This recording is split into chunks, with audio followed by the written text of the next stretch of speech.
Boss ನಾವು ಬಂದಿರೋದು ಶತ್ರುಗಳ ಶ್ರಾದ್ದ ಮಾಡಕ್ಕಲ್ಲ, ಸಂಬಂಧ ಬೆಳ್ಸಕ್ಕೆ. ಇರು, ಈಗ ತೋರಿಸ್ತೇನೆ. Aunty aunty uncle uncle. ಯಾರು? ಅಮ್ಮ, ಹೋಟೆಲ್ ಇಟ್ಟರು ಮನೆಗೆ ಬಸ್ ಬಸ್, ನಾನೊಂದ್ಸಲ ಟ್ರೈ ಮಾಡ್ಲಾ? ಹಾ, ಆಂಟಿ ಆಂಟಿ ಅಂಕಲ್ ನಮಸ್ಕಾರ ರೀ. ಬ್ಯಾಂಡ್ ಬರ್ಸೋರು ಮನೆ ಒಳಗಡೆನೆ ಬಂದ್ಬಿಟ್ಟಿದ್ದಾರೆ, ಬನ್ನಿ ಬೇಗ.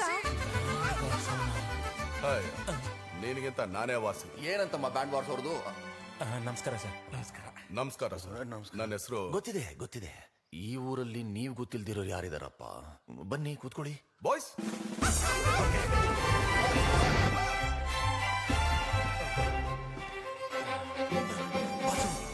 Attitude soft soft.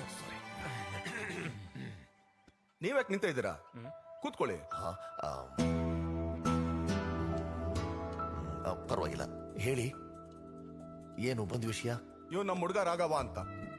ನೀವು 100 ಜನನ್ ಕಳ್ಸಿ 100 ಹೆಣ್ಸು ಅಷ್ಟರಲ್ಲಿ ಹೊಡೆದು ಬಿಸಾಕ್ಬಿಡ್ತಾನೆ ಅಂತ ಘಟ ಇದು. ಆದ್ರೆ ನಿಮ್ ಮುಂದೆ ಮಾತಾಡೋದಕ್ಕೆ ಗಡಗಡ.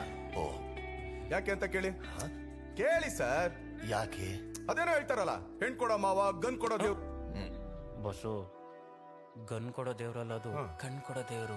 ಸಾರಿ, ಅದೇ ಕಣ್ ಕೊಡೋ ದೇವ್ರು ಅಂದ್ಮೇಲೆ ಇಷ್ಟು ಭಯ ಭಕ್ತಿ ಇಲ್ಲ ಅಂತಂದ್ರೆ ಹೆಂಗ್ ಹೇಳಿ? ಈಗ ನೋಡಿ ಸರ್, ನಮ್ ಹುಡುಗನು ನಿಮ್ ಹುಡುಗಿನೂ ಮೆಂಟಲಿ ಮದುವೆ ಆಗ್ಬಿಟ್ಟಿದ್ದಾರೆ. ನೀವು ಅಂತಂದ್ರೆ ಫಿಸಿಕಲಿ ಮದುವೆ ಮಾಡ್ಕೊಡ್ಬೇಕು, ಅದೊಂದೇ ಬಾಕಿ. ಏನಂತೀರಾ? ಅಯ್ಯೋ, ಇದ್ರಲ್ಲಿ ನನ್ ಪರ್ಮಿಷನ್ ತಗೊಳ್ಳೋದೇನಿದೆ? ಒಬ್ಬರೊಬ್ರು ಇಷ್ಟಪಟ್ಟ ಮೇಲೆ ಮುಗೀತು. ಹಾ, ಕರ್ಕೊಂಡು ಹೋಗಿ. ಸರ್, ಇಷ್ಟು ಬೇಗ ಒಪ್ಕೊಂಡ್ಬಿಟ್ರಾ? ಏನ್ ಮಾಡೋಣ ಹೇಳಿ?